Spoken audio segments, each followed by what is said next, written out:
So let's get to your college football six-pack. Are you ready? We are ready, baby. Let's go ahead.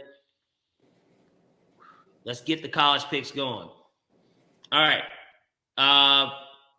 We're going to kick this thing off with an upset pick. We got Texas at Baylor. Give me the Longhorns. I know everybody's getting tired of me getting on Sark's jockstrap, but I think that they're better than Baylor. I think Baylor's kind of an overrated team. Offensively, Texas has had two straight letdowns. Waco? They blew two leads the last two games that they played. They blew the lead against Oklahoma where they were up 20, I think 21, at least 18, I know. And then they also blew a 2-touchdown lead against Oklahoma State. Both of those teams are ranked in the top 10. So it's not necessarily one of those things where it's alarming. But Baylor still trying to get their footing as far as I'm concerned. I like Texas on the money line at Baylor. Next game, we're going to get back to the theme of blowouts. Oklahoma hasn't really got to have one of these all year against an opponent that is a Big 12 opponent or a serious opponent. They've got Texas Tech this week coming into what's that damn city? Norman, Oklahoma. Boomer Sooner, baby. We're going to go ahead and roll with the points here at minus 19.5 against Texas Tech. Texas washed Texas Tech 70-23. I don't see why Oklahoma would have a problem doing that at home against them. And that's pretty straightforward for me.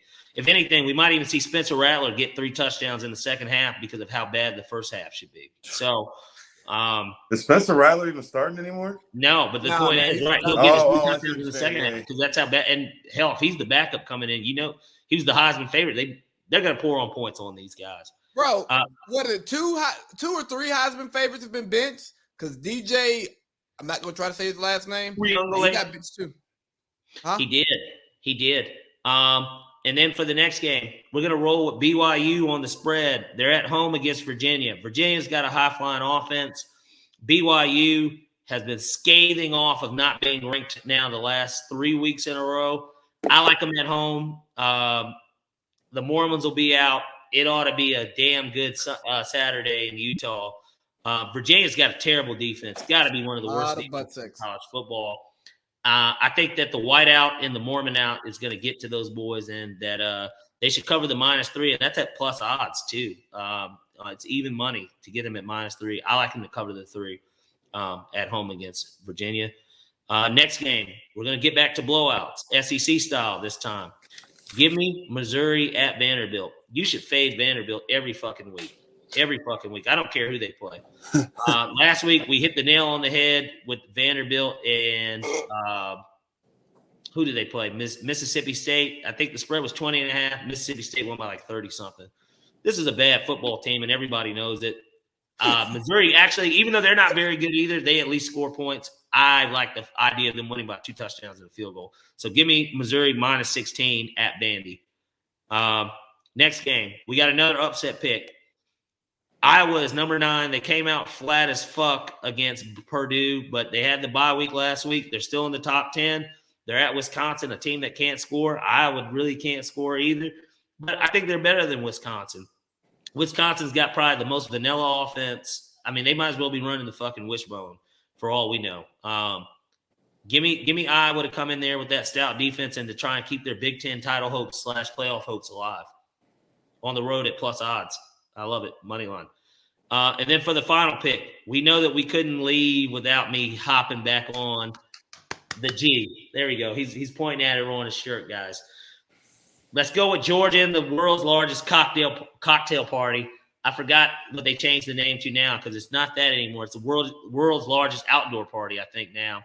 Okay, world's largest outdoor cocktail party / COVID party. You got Georgia meeting Florida in Jacksonville. I mean, if there's not going to be nothing more crazy this weekend, it's Halloween weekend. I'm telling you, COVID and chlamydia is going to be spreading wild in Jacksonville this weekend. COVID, chlamydia, and co-eds. The triple C's. All right, no wrong. Herb's coming outside for this. Oh, I was about to say, hell, don't be surprised if Herb's out there and he's in the crowd or in a booth. They probably really are. The game's in Jacksonville. Well, but wait, but Jacksonville's on the road. Nah, he's not. Well, he can always just give him another fight, right? Herb will be on the Herb last will jet fly out before the game. Well, exactly. We know that he's not familiar with flying. Like, flying with the team is something that he's very unfamiliar with anyways, to begin with. So, but give me Georgia. They have it at 14.5. I'm going to buy the point here too. Give me Georgia minus 13.5. I like them to get the job done and to truly assert their dominance, because now this is the first common opponent that them and Alabama have had. And Alabama obviously had trouble with Florida. I know it's a rivalry game, but these dogs are for real. And kind of like the year Matt Stafford and them had their coming out party against Florida when Mark Richt instructed the team after the first touchdown to go into the end zone and jump around. They blew them out in that game too. I expect more of the same. Give me the dogs minus 13.5. So we got Texas at Baylor money line. OU over Texas Tech minus 19.5. BYU versus UVA. We're going to take BYU minus 3. Mizzou minus 16 over Vandy. Iowa money line against Wisconsin. And we're going to take Georgia minus 13.5. We're going to buy that 1 point versus Florida. Go Dogs, sick 'em.